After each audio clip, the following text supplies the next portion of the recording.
What started out as a memo addressed to the President of the United States from one of his close advisors may have become a major embarrassment to the United States. The cocaine memorandum was written by President Carter's special assistant on drug abuse, Dr. Peter Bourne. It is, or was, a secret document charging that our present policy with regard to cocaine entering the United States from Latin America was a, quote, complete failure, unquote. Well, that should come as no surprise to the police in most of our big cities. But what is shocking, and perhaps embarrassing to the United States government, is that the memo goes on to describe a link between cocaine and some of the people who sit in the highest councils of the government of Colombia. As you'll see in a moment, even Rosalind Carter got in the act as an emissary of the president in what may turn out to be this administration's biggest diplomatic blunder in Latin America. It is a fact that from ports and airstrips in Colombia comes 70% of the cocaine that enters this country. It's also a fact that in Colombia, exported cocaine brings in more money than exported coffee. But is it a fact, as the White House memo alleges, that high members of the Colombian government are involved? We'll get to that memo in a moment. First, let's look at cocaine from a dollar point of view. This is Cartagena, a Colombian mecca for American tourists. It is also one of the main transshipment points for cocaine to the United States. It's a business worth about $500 million a year. Some of the profits are poured into luxury hotels. American agents say these 3 hotels are owned by people in the drug trade. The cocaine dollars and the tourist dollars often go to the same people. American drug enforcement agents say they know who the traffickers are, but cannot touch them. The absence of a conspiracy law in Colombia means that Colombian police can't touch them either, unless they catch one red-handed with cocaine. So our DEA undercover man in Cartagena is frustrated. All he can do is gather information. Today I talked to a contact. The contact said that there's a captain here staying at the Hotel Tocawas that belongs to one of the traffickers, and he's a captain on a vessel, and he's waiting for 40 kilos of cocaine. We know that there is the cocaine is here. The local narcotic enforcement officers know there's cocaine, but without the specific information put out by an informant on which vessel, which seaman is taking the cocaine on board, we just have our hands tied here. Information that we get here is that is shipping cocaine north. It's just not customary for customs to conduct a search on a vessel leaving the port. They're not interested in anything leaving Colombia. Say, for instance, on the Gloria, that's a training vessel out of Colombia. We had information before the vessel left that there was going to be a huge shipment of cocaine going on that vessel. I followed that vessel to New York. It was an open house for the tall ships. We also had reports that they unloaded huge amounts of cocaine. Even though we had heavy surveillance on that vessel, they still unloaded the cocaine on us. There were thousands and thousands and thousands of people there. We just couldn't search everybody leaving the vessel. And so, the cocaine memorandum. It urges the president to withhold 3 helicopters to be used for narcotics control that had been promised to Colombia until that country cracks down on traffickers. Dr. Bourne's memo goes on to say, and we quote, "Some people in the State Department are willing to just give them the helicopters to avoid conflict. I oppose this and feel they're one of the only points of leverage we have. There's also some question at present as to whether the helicopters might not be used to transport cocaine rather than interdicting it." Well, the whole affair was of such urgency that when First Lady Rosalind Carter left on her tour of Latin America last summer, she had, among others, one special mission. When she arrived in Colombia, she was to tell President Alfonso López Michelsen that there was information alleging that a number of high-level Colombian officials were one way or another involved in the traffic of cocaine.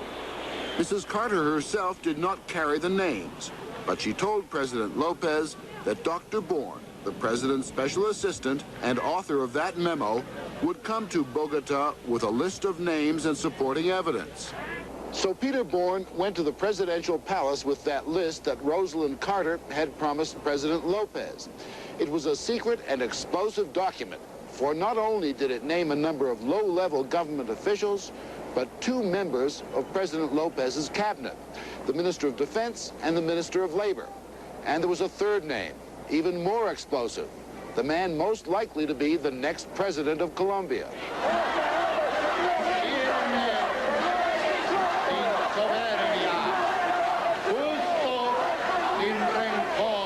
His name is Dr. Julio Cesar Turbay. Just 6 weeks ago, he was addressing this massive election rally in Bogota. It was, in effect, a primary in advance of the presidential election to be held this June. Winning this would make him a virtual shoo-in for the presidency. Dr. Turbay won the primary in a landslide. But in the memo sent to President Carter, Dr. Bourne stated that Turbay is known to be involved in cocaine traffic. And then later, in the list Dr. Bourne gave to President López Michelsen, Dr. Bourne stated that the cocaine network had a relationship with Dr. Turbay's nephew, Anibal Turbay. And the network had made a multi-million peso investment in Anibal Turbay, and as a result, is expected to be able to choose the heads of Colombian law enforcement agencies should Julio Cesar Turbay become president. President López Michelsen is not impressed. What they said about Senor Turbay was not about him, was about a nephew of him. Nephew that was living in the United States at the time. So please explain me how, if he was in the United States, he was not caught by the police if the charge was true. Besides, most of this charge had no basis whatever.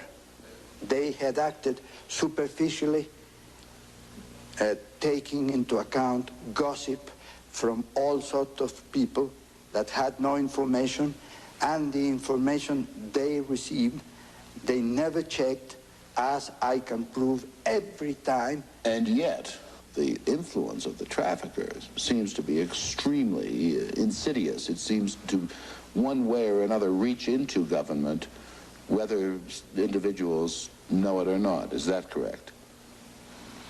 As I say, they have such a financial power that they bribe petty officers at all levels. When I mean levels, it's national or municipal or departmental. Police?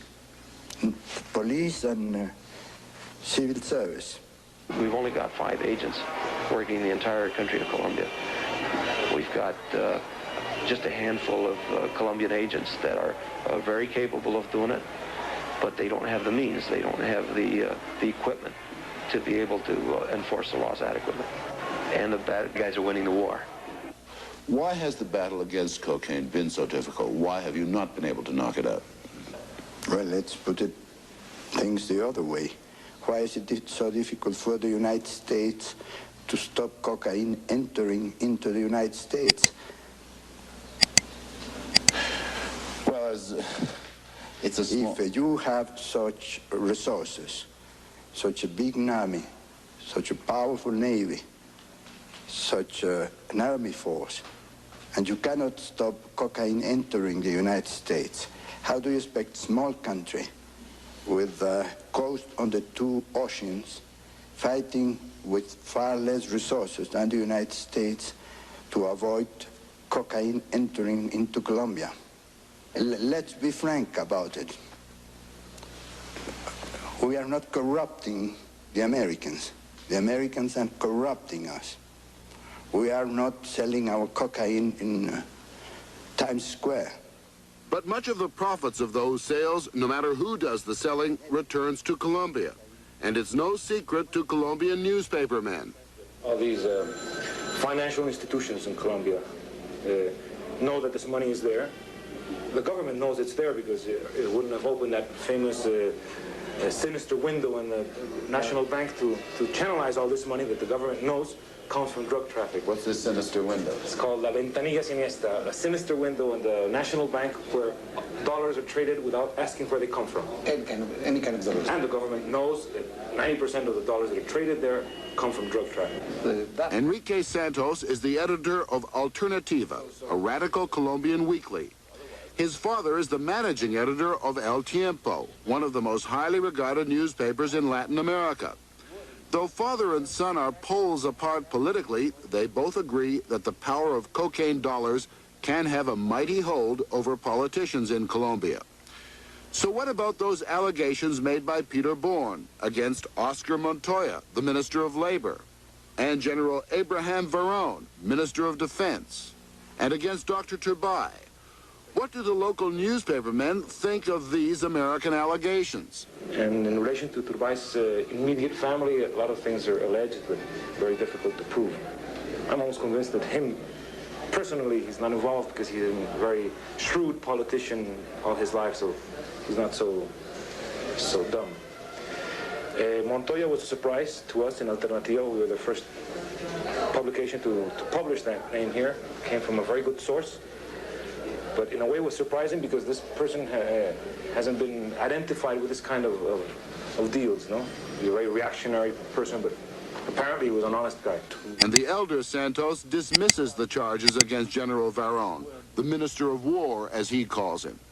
Really, I honestly can say that we have not found yet one single connection between Minister of War and the cocaine or marijuana traffic.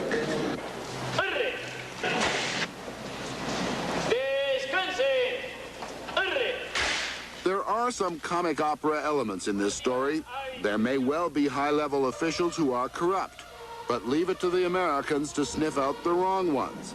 That's the feeling in the presidential palace, where it's felt that the whole affair represents old-fashioned American monkeying in Latin America. Inept, small-stick diplomacy, and lacking a certain elegance. Using President Carter's wife as a bearer of bad tidings was thought to be particularly bad form. Well, what does the author of the cocaine memorandum say to all this? President Carter's special assistant on drug abuse, Peter Bourne, may wish he'd never sent it. He certainly wishes we'd never gotten our hands on it. What was the source of your information? Where did you get the names from that you put on the list to President Lopez? Well, from a variety of sources, from some reliable and some not very reliable. Do you stand by that list and say Montoya, Varón, and Turbay are most likely involved in cocaine traffic? I don't know what list you have seen. As far as I'm concerned, from our standpoint, the conversations that we had with López Michelsen are still, from our standpoint, confidential. Of course, the most serious allegation made, this most serious name named, was Dr. Turbay. The suggestion was that because Turbay's nephew was involved, those people involved in the trafficking of cocaine would have some kind of political hold over the future President Turbay, correct? Well, they may think that they would. Only, I presume, only President Turbay could answer that question. But we were not. We did not suggest this to President López Michelsen. President Lopez was openly angered by the charges. The charge against the Minister of Defense, he said, was an American clerical error. Someone confused a low-level person in the Ministry of Defense with the Minister of Defense. And the charge against the Minister of Labor was also something similar. There was a private secretary or someone connected with the ministry that was involved in the traffic of coffee, black market coffee, and he had used the phone of the ministry when he was away. Black market coffee? Yes. And of course he was dismissed, but it's a completely different thing. To export coffee without license out of the country than to be involved in the traffic of drugs. And besides, it was not the minister. What you're suggesting is extremely sloppy work by the White House, by the Drug Enforcement Administration, by, heaven knows, the FBI, the CIA. Correct? I'm very sorry, but I have to admit it. Are you happy in your own mind? Is President Carter satisfied now in his mind? So the seeds of suspicion having been planted by you. Are you happy with President Lopez's explanation that these men are clean? Well, we have no information other than what we have passed on to him. If he is satisfied, then that is good enough for us. So what is the effect of Peter Bourne's cocaine memorandum? Dr. Bourne told us that when he wrote it, he was trying to get President Carter's attention, and he certainly seems to have achieved that. But there's another effect. It succeeded in angering the Colombians, who, corruption or no corruption, run one of the few democracies in Latin America. Our whole drug enforcement policy in Latin America is tainted with the attitude that somehow this country is the innocent victim of a bunch of wily and crooked South Americans who make $500 million a year out of cocaine. But it should be pointed out that we managed to stop less than 10% of the cocaine that enters the United States, and that once in this country, a bunch of wily and crooked North Americans turn it into a $1 billion a year industry.